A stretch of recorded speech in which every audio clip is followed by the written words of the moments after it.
This is Paul. Yeah. hmm it's 7:21, and all I have is a little flashlight. I'm a little concerned today because it looks like we've had a suspension of the Constitution of the United States. It's one of those things where you get back from the library, yes, and you you get into the house that you've been renting for the last 16 months. Yeah. Somebody turned the electricity and the water off. Now, I thought we should look at this noble cause, corruption. Yeah, because it could be that some of the individuals in the employment of the city don't really appreciate the obligations of not interfering in the personal lives of those that are renters. Yeah. Now, today's going to be quite a day. I walked back over here in a rainstorm. Yeah, 8:30 at night. I found out that the water and the electricity were turned off. Yes. I didn't receive any emails yesterday. I didn't email anybody. Yes. Except for those that are legally liable for the enforcement of the laws. Now, you might not be able to see my face for maybe another hour. Yes.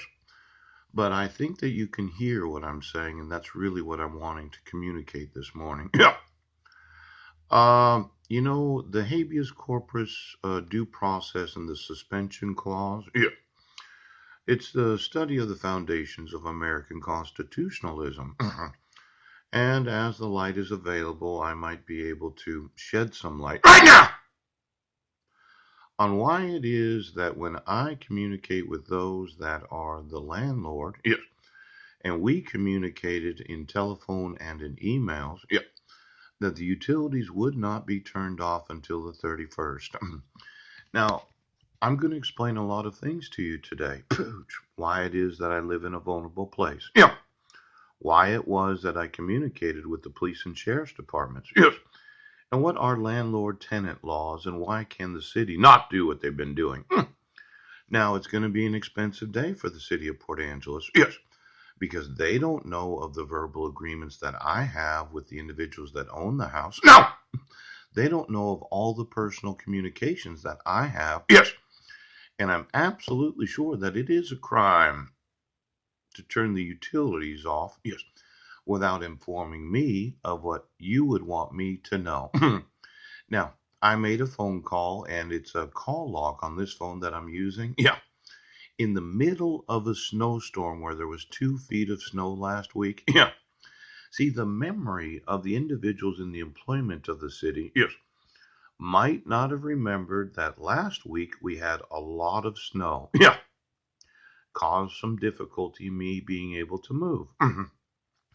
I couldn't get a bus pass because the charity that was going to give me the bus pass was not open last week. Oh. Now, I'm one of these that does communicate.